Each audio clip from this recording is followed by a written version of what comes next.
Hello, beautiful people, and welcome back to a new video. My name is Evelyn Barta, and everyone who is new to my channel, welcome to my channel. Everyone who has been already here, welcome back. So today I am back with a new video, and we will be talking about food shortages and the food supply and the food crisis.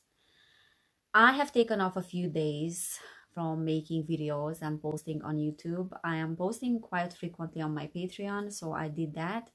But I didn't have time to post on YouTube these days because I felt like I needed to take some time off and to socialize with people and to go out there to be with people, to be with friends, because we are so overly invested in this online world, these online discussions, and just trying to be up to date with everything that is going on. And I have to say, it can get very, very unhealthy if we are not aware with how much time we are spending with our phone, on YouTube, on BitChute, or wherever we are getting information from about things that are happening in the world.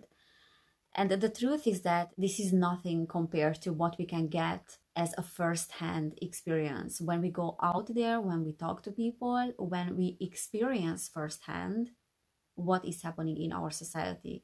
So it's good to be up to date, it's good to be informed, because we are creating awareness about how our society works and what are those hidden things that we haven't paid attention to. So it's helping us to develop a different perspective, to see different perspectives, to develop a multidimensional perspective, we can say, and to have a grounded approach.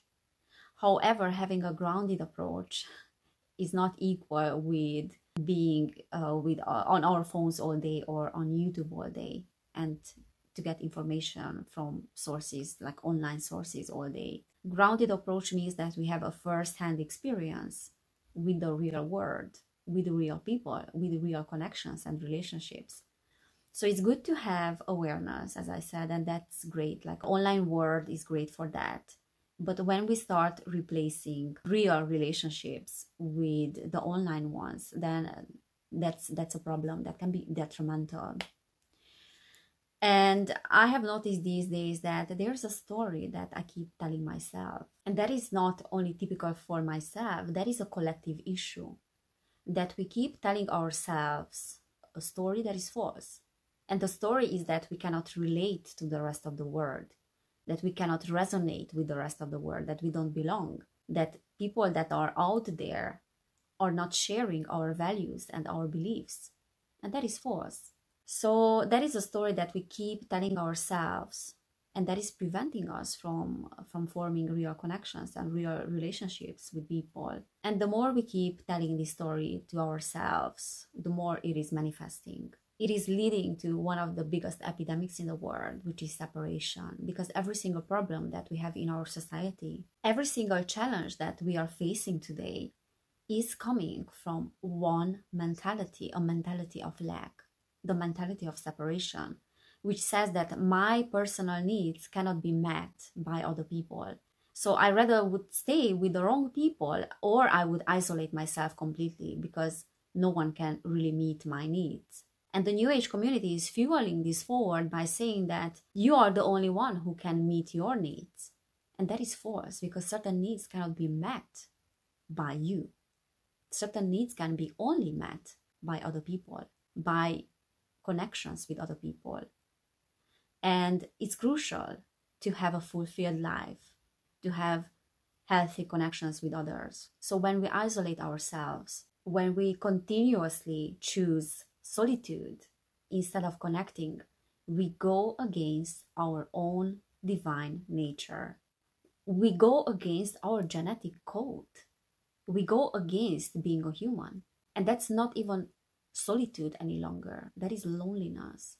And you will constantly have this feeling of something is missing. There's something that is missing from my life. Maybe you are being fulfilled in terms of your profession, in terms of your career.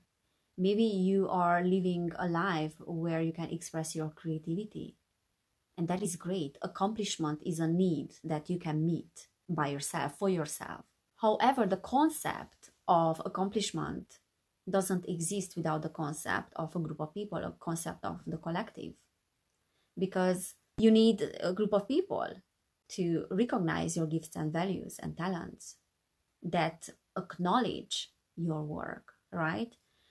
So there are certain needs that you can meet for yourself, but most of your needs need to be met by other people. And this is how it is. It's like you cannot just wake up one day and decide that you are not going to need food any longer. You cannot do that. You will need food. You cannot spend your lifetime convincing yourself that you don't need food when it's a necessity. Now, connections are a necessity as well. Those are basic needs as well. Without connections, a person cannot survive. So look at your needs, your personal needs. Look at the connections with other people as a basic need that needs to be met.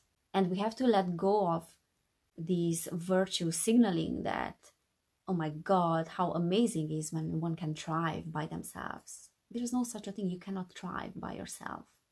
And if you believe that you have to thrive by yourself, or you don't need people around you in order to thrive, then you have hijacked your own spirituality. And New Age is doing that. New Age is teaching that it is so cool that you are by yourself. New Age is hijacking people's spirituality, and people's ego is hijacking their own spirituality by convincing them that self-love is equal with you having to solve all your problems by yourself. That is not self-love, because we are all interconnected. And when you receive love from another, you receive love from yourself. When another is helping you, you are helping yourself through that person. So essentially, whatever is happening within a group, or whatever is happening within our intimate relationships, is happening also within us. So it is very, very crucial to be very specific about what our needs are, and to be crystal clear about our own needs, and to know ourselves. Because not every single person will meet your needs. I'm talking about connection, but I'm not trying to say that every single person will meet your needs. No. There are people that are sharing our values, people that are compatible with us, and people that aren't compatible with us. So people tend to do two things, as I said. They either stay with people that will never meet their needs and will try to change those people, to subconsciously manipulate those people to convince them to meet their needs. And it's all happening subconsciously, because in some shape or form, we will meet our own needs. We will do everything to meet our own needs. So we either spend a lifetime wasting our time in changing someone that will never ever meet our needs, or we will spend a lifetime convincing ourselves that we are the ones that can meet our needs. And both of these mentalities are coming from lack, because both of them are entailing that there's no person out there that can meet our needs. And both of these mentalities will leave us with the feeling of unfulfillment, with the feeling of something is missing. So you don't need to be alone necessarily to feel unfulfilled. You can be miserable in a relationship as well, when you are with a person that will never be capable of meeting your needs because you are not compatible. But same applies to being overly independent and isolating yourself from the rest of the world. You can try for many years to convince yourself that you are the one that can make you happy, but you will lie to yourself. You cannot make yourself happy by yourself. You need people and you need connections. So the fact that you have to be alone and you have to meet all your needs by yourself is another BS of the New Age, which the New Age is calling empowerment. So we are getting in a direction now. Humanity is learning how is to thrive in a community without losing ourselves. How is to thrive in a relationship without having to give up on ourselves in that relationship. Because a relationship and a community where you have to give up on yourself is not the right community for you. So we are learning. And why I wanted to bring this up? I wanted to bring this up today because understanding our needs, understanding ourselves, and understanding that we need connections is crucial for our survival. And in my opinion, what is the biggest lesson for us and what is the biggest opportunity for us from all these crises, all these food crises and these challenges that we are facing right now, is not how to hoard things And it's not how to prepare with buying loads of cans, but it's how to reconcile with people and how to start building real connections with those that are compatible with us. That is our key to thriving, and that is our key to survival. The question is not how to meet our physical needs, but how to meet our emotional needs. Because this is what humanity is craving right now. This is what humanity has been craving for centuries due to our isolation, due to our separation from each other. It's the emotional needs. The emotional needs have not been met. That is the root cause of each trauma, when your emotional needs are not being met. And you need to find coping mechanisms in order to meet those needs somehow. But each coping mechanism eventually leads to more and more unfulfillment and more challenges and problems. So I think that is the biggest thing for humanity, to understand how to meet our emotional needs, and we need each other for that. And the physical needs will be met as a result of that. But you cannot feel safe in the world if your emotional needs are not being met. That is what is giving you safety. So we need to work on safety and to work on our traumas that were caused by those issues related to our emotional needs, because maybe our caretakers could not meet certain needs that we needed emotionally, and that messed up our base chakra. It's just caused imbalance there, and it caused us feeling unsafe in the world. So as I said, the physical needs will be met as soon as you start feeling safe in the world emotionally. So this is what I wanted to say in terms of the needs, that we need to meet our needs. We need to meet those needs through other people, because that is the most important thing when it comes to our survival and when it comes to humanity's future. But let's talk about what is going on with the food supply, with this food crisis now. Because if you are looking up food shortages, you don't even need to do that, because you can hear about that everywhere. And we have been hearing about this in the past at least 3 years, that food shortages are coming, even since 2012. The media has started to talk about food shortages and they are approaching. But what has accelerated in the past 3 years, and especially in the past 1 year, is a series of interesting events that are leading in the same direction. So, a series of events and patterns that are showing us clearly that the food supply has been sabotaged for a while. So, for example, one of these events is the fires that are starting in these food processing plants. And if you look it up, you will see that there is a pattern now, and it has been happening since 2019. So, for example, in 2019 in the US, there were two fires that were reported. That I think there were two plants, two factories, food factories that burned down. But interestingly, since 2021 and up to April 2022, so up to this month, there were already 18 of these fires that were reported. And they were either affecting food distribution networks or food processing plants or fertilizer factories or warehouses, but all the time something related to food. So yeah, it is definitely clear that these things are being sabotaged. So these are not just coincidences. We can even hear about plane crashes, like planes crashing in food plants, like food factories. Like, what are the odds for a plane to crash exactly into one? Anyways, I don't want to get into that, but there are certain patterns that are pointing in the same direction. And I wanted to talk about a few things, like a few signs that are also pointing in the direction of these food shortages coming, because we have been hearing about food shortages since 2012, as I said. So in 2012, they were predicting that the lack of clean water and the environmental changes, the climate change, would lead to food shortages. And then back in 2019, the United Nations was saying the same thing, that these environmental changes will result in that. And then also in 2019, the UK was saying that there's a high chance for food shortage because of the post Brexit chaos, and we can expect that. And then 2020, we had the coronavirus, and then the supermarkets in the UK were saying as well. I remember that we can expect a food shortage as a result of that because the governments are not handling the situation properly.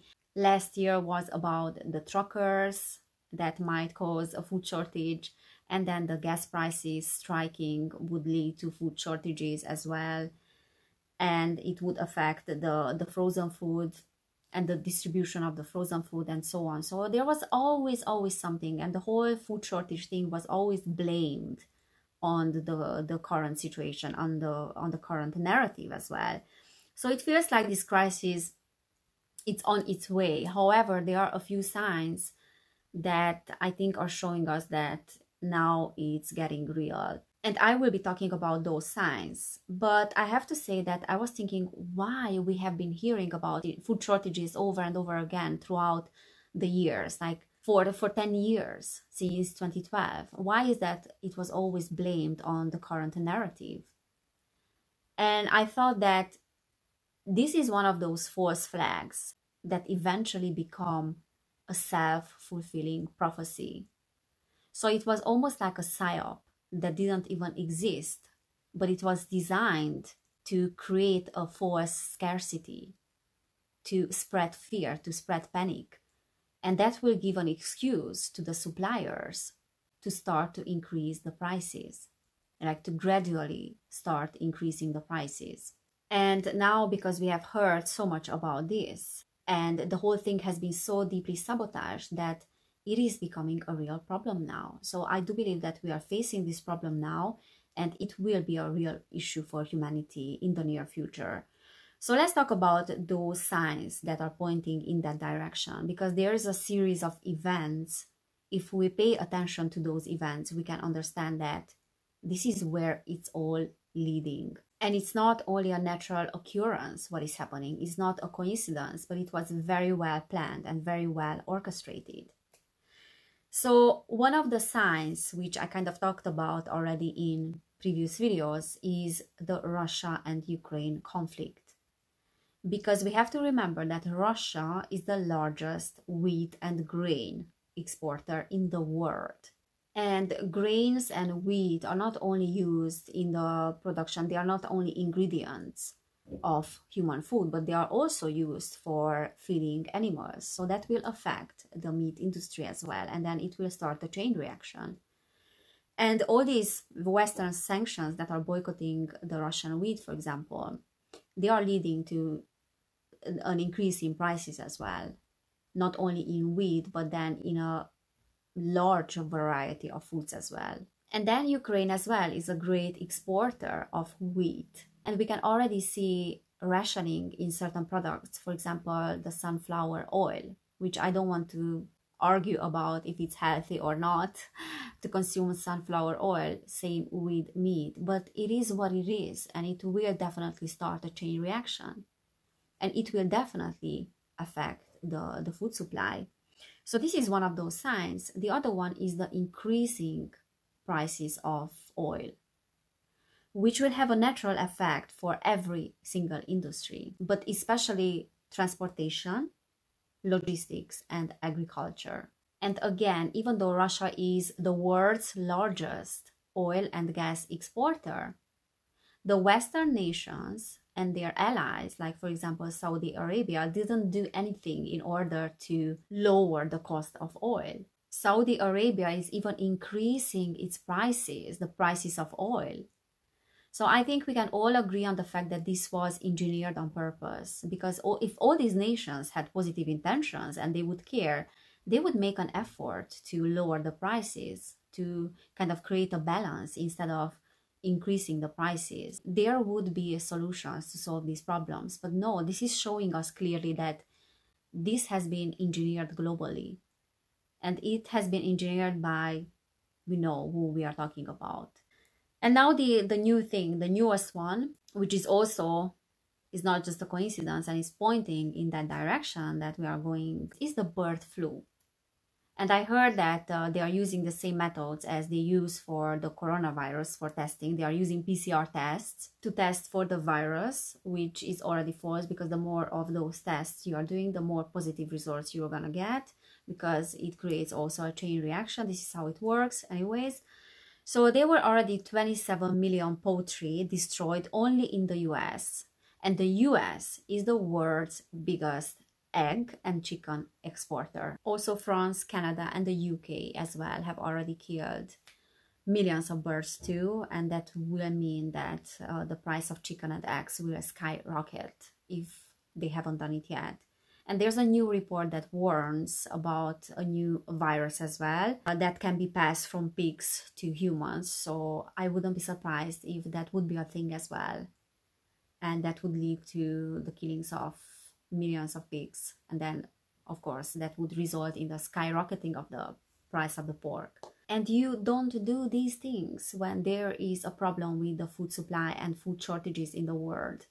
You don't act like this. You are taking different measures, unless you really want this whole crisis to kick in, right? And the fact that the US and the UK are also paying farmers to stop farming, and I think it has been happening in the US since May 2021, that farmers were pushed to add their lands, their agricultural lands, to a program called the Conservation Reserve Program, which is allegedly designed to preserve the environment. So with that pretext, they were paying farmers more money in order to add their lands there, so they don't use their lands any longer. And apparently in California as well, the same thing happens, where the farmers were paid more to grow less with the pretext to use less water, to save water. And the UK as well, the British government is offering farmers, I think, up to £100,000 if they retire earlier. So you don't do these things, as I said, when we are in the middle of a crisis, when a crisis is approaching. And all these green agendas, all these programs that are preserving the environment are actually false flags that are fueling one single narrative and are fueling one agenda, and that is the Great Reset. So the conflict between Russia and Ukraine is not only hitting the wheat market, but it's also hitting the fertilizer market. And apparently the prices of the fertilizer hit all-time high in March this year. So I don't know with how much percent, but it went up like crazy. And again, that will create a chain reaction. And that will affect agriculture again and food production, because Russia and Belarus are the world's biggest fertilizer exporters. And interestingly, China is the third one. So China is the third biggest exporter of fertilizer. And last year, again, it's not a coincidence that China put a self-imposed export ban on fertilizer, I think last year summer, with the pretext that they wanted to keep domestic prices low of the fertilizer. So you understand that this has been all orchestrated very, very carefully. It has been all planned carefully. And I will say it again, these things are all pointing in the direction of the Great Reset. And what is very important for humanity is to start cooperating. And I'm like a broken record about it. I keep saying that this is the most important thing that we need to work on. And again, to be very clear about what our emotional needs are. Because when we become clear about what our emotional needs are, the right people will show up that will meet our needs. So it is important to be aligned with ourselves so we can become aligned with other people as well, and we can work in synergy with those people. That is the key to creation, alignment. Because if things are going in this direction, it will be inevitable for us to develop a new lifestyle and a new approach of how we want to continue. And whenever you hear channelers, interdimensionals talking through people, saying that it's not a big deal and it's not a bad thing that humanity is going in a digital direction, because you will hear channelers saying that. that that is humanity's destiny to develop a lifestyle that is built on technology, and it's inevitable, and that is humanity's path, and it's part of our evolution, then know that those interdimensionals that say that are very likely lower astral entities and very likely grays that are communicating with through telepathic communication, but using their technology, because spiritually they are very unevolved, and they seem to be super evolved and super intellectual just because they can communicate and they can come through telepathically, but technology is all that they have. So yeah, that is part of that divergent timelines agenda and propaganda that is fueling that. And it's important for us not to buy into the theory that this is humanity's only way, this is humanity's future and destiny. And we don't know how much technology will be part of the human experience if we want to evolve organically. That is still something to find out for all of us, because technology can enhance the human experience only to a certain degree. So to be honest, I don't know how much it will be part of the human experience in the future. And technology is not only bad, because right now I'm communicating through technology with you. So it's not bad or good technology. It's all about what we are using it for. But what is the most important thing for us humans if we want to flourish and if we want to create is to connect to each other. That is the key for creation. That is what co-creation is about, to become aligned with each other, with nature, with each other, and with ourselves, because we are all one essentially. These are the ingredients for creation. And without that spiritual alignment with ourselves, with the nature, with each other, we cannot evolve.